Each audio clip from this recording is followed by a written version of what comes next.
where would you guide me to as a kind of a first step around this to kind of make me feel good about, here's where you begin to think about how to build and establish your reputation, your brand? Yeah, absolutely. So one of the first important starting points, and this is something I talk about in my book Stand Out and in the Recognized Expert course that I've developed, is that ultimately you need to start creating content. And I'm putting this in air quotes because what I really mean by it is it almost doesn't matter how you are transmitting this content, but you need people to know what your ideas are. That is a prerequisite. The problem that a lot of professionals run into is that the only people who have any idea what your ideas are the people that literally you have worked with, which is a relatively small number in this 7 billion person world, right?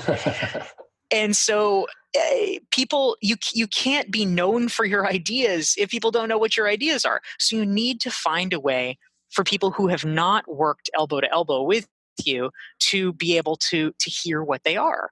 Right. And it could be that you start writing and sharing them, blogging online or writing articles for publications.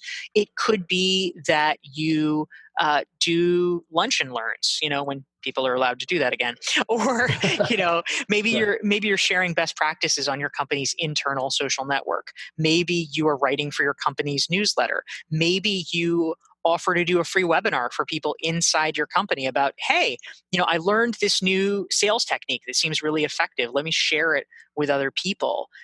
Maybe you're, again, once there's conferences, maybe you're volunteering to speak at a conference and lead a session. But somehow it is about sharing your ideas in a generous way so that people are made aware of them and so that they see, oh, wow, this person is adding something new to the discourse. There's something special here because, you can hear all you want. Oh, Michael's a great guy. Michael's awesome. Yeah, he's great. But there's no substance to that. Which is true, by the way. Except for the no substance bit. There is a tiny bit of substance here.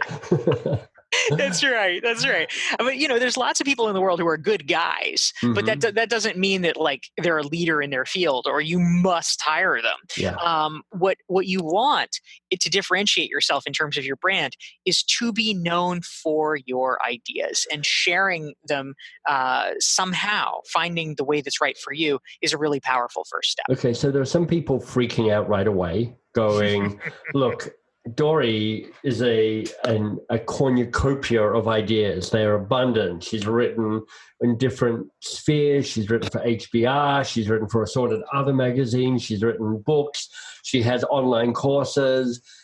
This woman is just good at that. And you know what? I'm also good at that. I'm great at kind of generating a concept and then kind of building that out.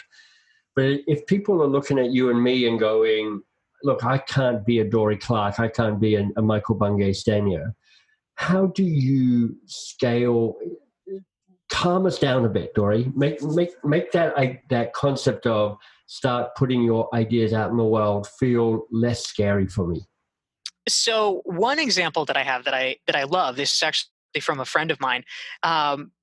So I often think that internal company social networks are a really underutilized resource. Yes. Because the truth is most employees think they're kind of lame, and so they don't participate as much as they should. I mean, it's a little different Slack because sometimes companies are now mandating no, our communications are on Slack, so you have to do it.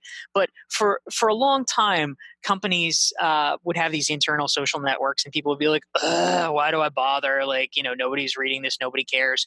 And so the thing was that management really wanted people to share. Wouldn't it be great if we could share best practices and connect as a company and capture our learning and all this kind of stuff? And so there was this kind of vacuum between what the leaders wanted and what people were doing. And so I think that means there's kind of a blue ocean that can be exploited. But I had a friend who literally she was a retail clerk, frontline employee working at Burberry. And she was she was a pretty savvy person, and she was on the internal company social network and they posted something about, hey, we have a sustainability challenge where we're looking for the best ideas about sustainability, from our employees, right? This is the kind of thing that I think a lot of people who are cynical would just write off and then say, Sure. oh, it's so stupid. Why bother? But she actually took it seriously. She was very interested in environmental issues, and she did have some ideas. And she said, oh, well, maybe this is an opportunity. And so she wrote up a kind of, quick prospectus of what her idea was. And she sent it in and submitted it.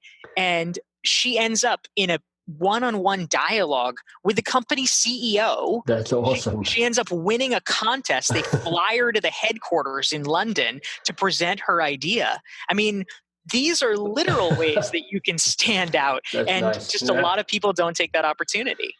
What I would say to people around the same piece is a few insights around that, which is, first of all, you don't need to have the full enchilada idea. A small idea is worthwhile sharing. Secondly, I would add to what Dorie's saying, which is look for your different channels, because there's a way that you can default to certain channels which may not play to your strengths. Like writing a book, for instance, is a miserable experience for almost everybody. And sometimes you go, the only way I put my ideas out in the world is to write a book. And I'm like, no, start small. Start with a video shot on your iPhone. Start with a small piece on your company intranet. All of that is great. And then the third thing I would offer up to people is to say this. The first time you start doing this, you're going to be a bit mediocre because here's the truth.